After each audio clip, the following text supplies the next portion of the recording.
How's it going, everyone? I'm going to be working on more updates to the Mustang today. So this time around I'm going to be stripping it down and sending the black plastics off to paint.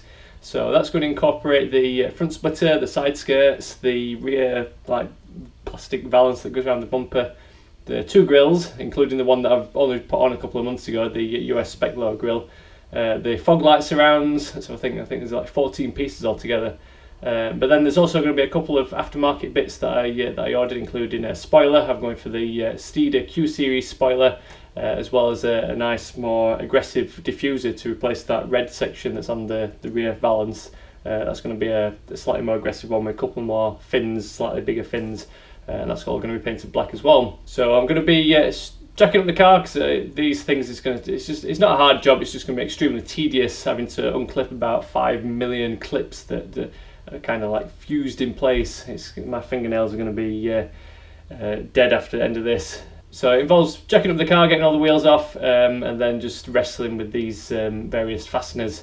So I'll go and get the car out, get it jacked up, I'll set some fancy music going, and I'll just record quick time lapses of the various sections because it's probably going to take me all day. So let's get going.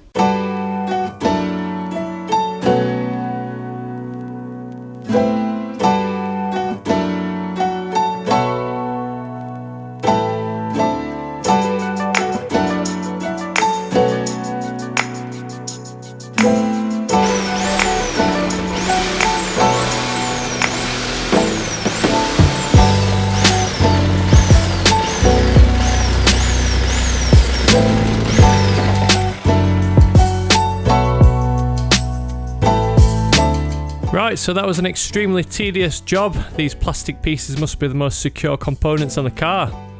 I started with the rear valance, which was probably the most difficult because it's clipped on along the top and bottom edge when it gets near to the body coloured diffuser section, so it requires prising and bending in various directions to try and get one set of clips to release without subsequently clipping back in the ones you've just unclipped.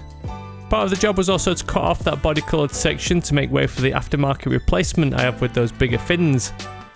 That plastic's so soft, all it took was a few quick whizzes with my reciprocating saw that I originally bought for my exhaust job just to cut through it like butter. I didn't want to clip it on to test fit in case it was a pain to get back off again, so I can't wait to see what it looks like when it's all freshly painted. The bumper came off next for the grills and fog light surrounds. I've done this before, so I had some experience of those grill clips to build upon. This time they didn't put up as much of a fight using a metal trim remover with a bigger head than a basic screwdriver for more leverage. Then all that was left was to drill out a couple of rivets on the side skirts and pull out those pesky caterpillar looking clips that run along the bottom edge. A specialist set of trim removal tools really helped here, especially the scissors style ones which kind of extend the clips outwards rather than trying to lever them. I now have about 6 tubs full of clips, screws and fasteners, so hopefully I'll be able to figure out where they all go when it comes to putting it back together. But the various bits were loaded up and dropped off with my friend Damo at Elite Motor Solutions, who's doing the paintwork for me. As a last minute addition, I also removed the deck lid panel to have him debadge and smooth over the holes, so the rear end in particular is going to look epic when it's all done with that spoiler and diffuser.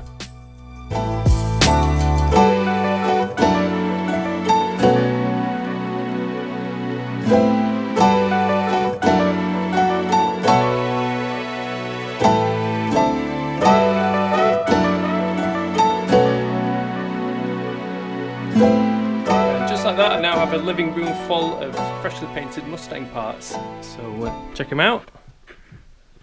So what we got? We've got upper grille, lower grille, front splitter, the rear valance piece, which will clip onto that new diffuser that I got with these more aggressive fins.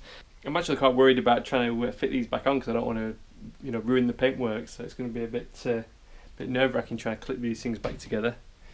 Then we've got the 2 mirror covers which were wrapped previously, but because I'd scuffed one around the garage door I thought I'd get that repaired, and you can't even see where I did scuff it, so that's pretty good. Spoiler, which I'll have to stick on last. 2 front fog light surrounds, 2 side skirts, and then the last minute addition, which was the deck lid panel, which I've had the badge taken off and that's smoothed over, so that's been a a cost-effective way to get in a blank deck lid panel as opposed to buying an aftermarket one. So next job is to get them all fitted, and just typically it's pissing it down with rain today, so I'm going to have to try and do it all in the garage.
There we go, all back together again. Now, putting it back together was a bit easier than taking it apart. It's just a case of remembering where the different clips and fasteners go.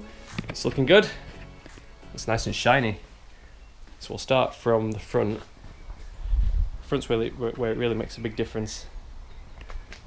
With those shiny grills and the shiny splitter and shiny fog light surrounds.